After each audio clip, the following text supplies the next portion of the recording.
зараз у кадрі, мене знімають хорватські журналісти, і мені сказали зробити вигляд, що я комусь дзвоню, а я думаю, на що буду робити вигляд, якщо я тобі можу позвонити.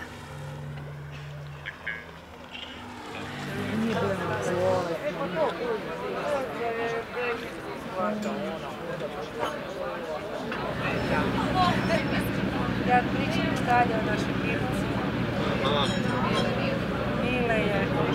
Mile možda lagano na putu vječnog lovišta.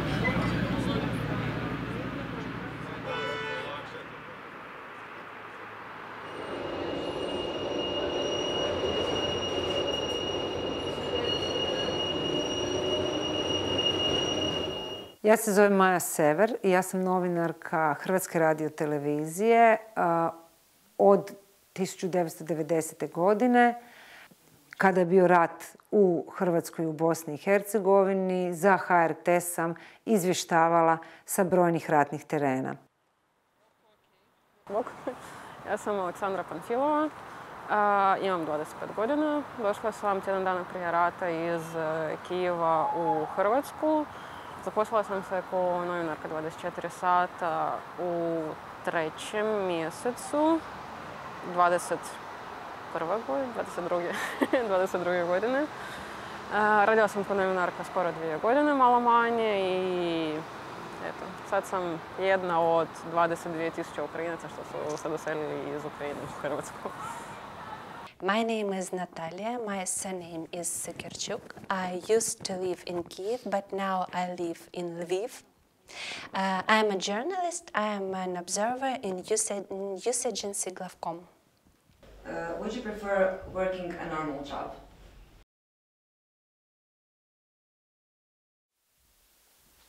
Mi 30 godina nakon rata najbolje znamo koliko je rat odvratan. Moji prijatelji leže gore na Mirogoju bez veze. Zašto? Zbog čega? Zbog čega su poginuli? Zbog nekakvih političkih prepucavanja. Biti u ratu je odvratno. I ono što si stariji, to vidiš koliko je to. Mislim, u početku stvarno si lud i misliš da ti se ništa ne može dogoditi, da te ne može pogoditi metak i da te ne može grnuti granata. A može se sve to dogoditi, sve se to događalo. I mojim prijateljima, i mojim poznanicima, i ljudima pokraj mene. I sad, da li ja imam neke posljedice? Pa ne znam ti reći. I know that I just must do it. I can't say that I like it. No, it's really very painful. Because each story comes really close to my heart. There are some articles, I remember that I wrote them and I was crying. But anyway, that's my job and I have to do it. Ja potpuno razumijem da kao ne smijem plakati, kao ja sam na poslu i trebam biti ovako malo hladnija, ali nisam mogla to napraviti i onda na kraju sam skužila da, mislim, više ne mogu se nositi sa svojim emocijama, ne mogu više se nositi sa nekim fizičkim posljedicama. What does a good war reporter, what are the qualities of good war reporter?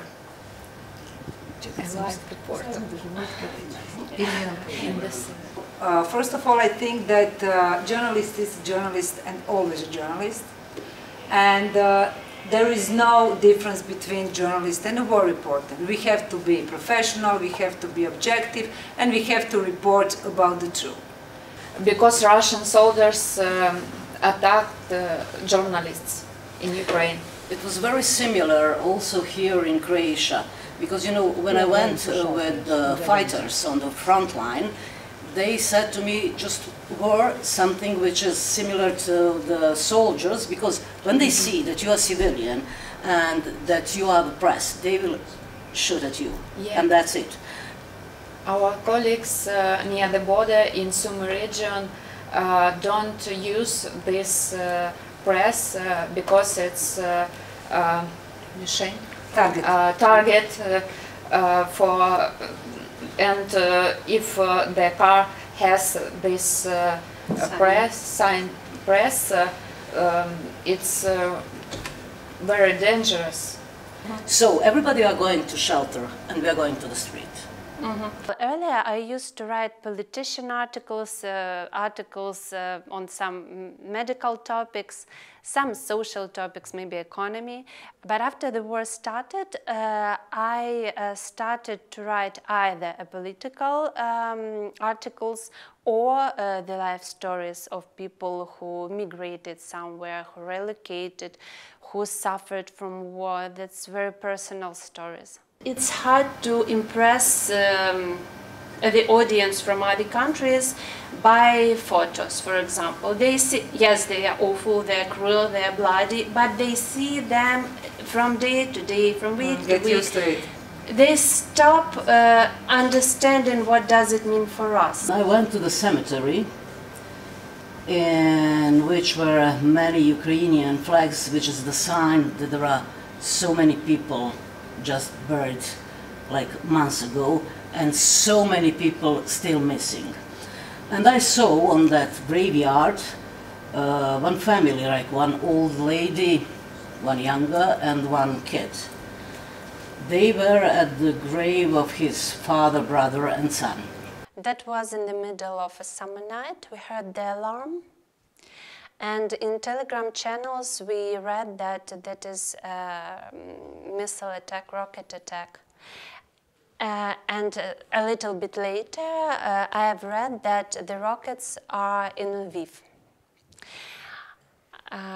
I told my husband and my son to go to the bathroom with me. We went there, and when we were in the bathroom, we heard the sound of one rocket, which was above our home, above the building where we lived, and we heard the sound of the broken glass.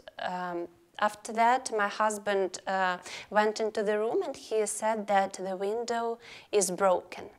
But I was still watching in Telegram, and I saw that there are 2 more rockets in Lviv. And then, I don't know, I prayed, and there was one moment when I understood that we must go to the shelter. And just in a minute, there was a rocket strike to our building, and our floor and the 3rd floor was absolutely destroyed. You feel that you are in some nightmare and you can't wake up. Oh, I'm sorry. You need a moment. We're really sorry we didn't for making you cry, and we promise there's like 3 more questions and they're not so emotional. Okay, I'm sorry, I just can't forget it. To mention something about turning off your emotion, and that is my next question actually. Have you developed any kind of defense mechanism while reporting on war? How did you manage to stay sane, you know? When I found myself in a country without a war, I realized how bad everything's going at home. Yeah. But I fully agree with you that some kind of protection mechanism is to pretend that you live normal life. You probably, Drago and Elizabeta, remember also in Croatia, and we know stories, or we know from our friends from, for example, Sarajevo. In Sarajevo, Sarajevo is a town in Bosnia and Herzegovina of full siege. It was on full siege. Yeah, and really attacked. And just like Vukovar in Croatia. Yes, but in Sarajevo they really had like this cultural scene, theater shows. You know, it's for us it was like incredible also to see that, but they really try to continue to live their normal life. Početak rata u Ukrajini i live rat na TikToku je bilo nešto strašnije što sam ja ikad u životu vidjela. Блять.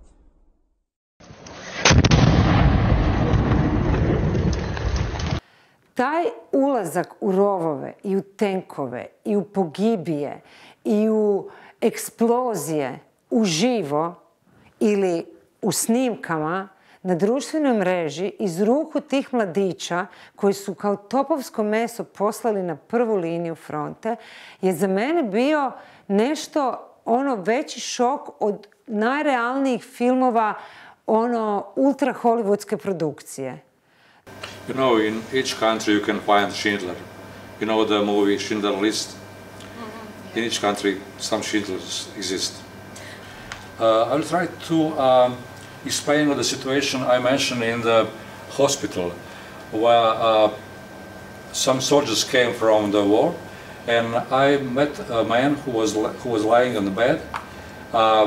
I didn't see his legs, his arms. He didn't have legs and arms. And I talked to him. I asked him. It was stupid to ask him, "How do you feel?" I mean, he was almost torso, you know. But I was surprised when the guy from the hospital came and he said, "Well, you know, we will beat all the Serbs, fuck them, you know, we will kill them all." But the guy who was lying on the bed, who didn't have legs and arms, he told, "Well, don't do that. Don't do that. The hate doesn't produce nothing good." After the war, when I saw what some Croatian soldiers did to the Serbs, civilians in Croatia, I don't think that all the Serbs are the same. All Russians are the same.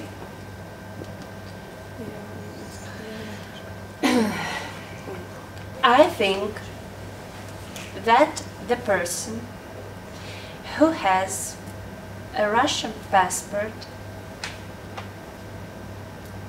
correct, can't be nice. Why? Because, of course, we can't choose the place to be born. We can't choose our parents, but we can choose our passports. Okay, so you think that the decision of denazification of Ukraine, which was made by one man and his supporters, of course, in Kremlin, is the thought of some plain Russian boy in the border with Ukraine, which is still working, not fighting. If you asked me the same question in the first month of the war, I would agree with you, absolutely. But when I read in publics, in Telegram or Facebook and so on, the reaction of Russian civilians to the deaths of Ukrainian children, yeah, I think all of them are guilty. Those who are not in Russia now, and they don't have Russian passports now. If they do, so they agree. Kad čujem građansko novinarstvo, mi krene ovako jedno oko titrati. Ja smatram da i vi i ja smo se školovali, vi se još uvijek školujete, a ja se cijeli život pokušavam dodatno educirati i pratiti razvoj što tehnologija, što medija, što novinarstva, kako bi profesionalno, u skladu sa našim normama, izvještavala onako pošteno i profesionalno naše građane. There can't be the only one source of information. Anyway, you should just read at least 3 or 4 to understand what really happens. And there is no matter if that's a social media or some official media, I think. Well, war reporters are very special people. Indeed, they are very high self-motivated, and they can tell you things that no one else can do. There are some things that you can learn only from them. It's not about some statistics and some numbers. It's about the mood of the soldiers. It's about their thoughts. It's about the atmosphere that can be retranslated only by videos, by photos, or by official sources. That's something between the information and the feeling. Jednostavno, ljudi moraju znati istinu. Kada bi ugasili svjetlo i kada bi ukinuli ratne reportere i ljude koji riskiraju svoj život kako bi izvijestili o događanjima na ratnim terenima, onda bi se zaista moglo događati još puno gorih stvari. Morate znati da kroz povijest su neke fotografije, jedna fotografija je znala promijeniti tijek povijesti, pregovora, političkih dogovora. Od Vijetnama do vjerojatno i ovih ratova u kojima mi živimo. I ko bi prenio tu fotografiju ili tu snimku da nema ratnih reportera?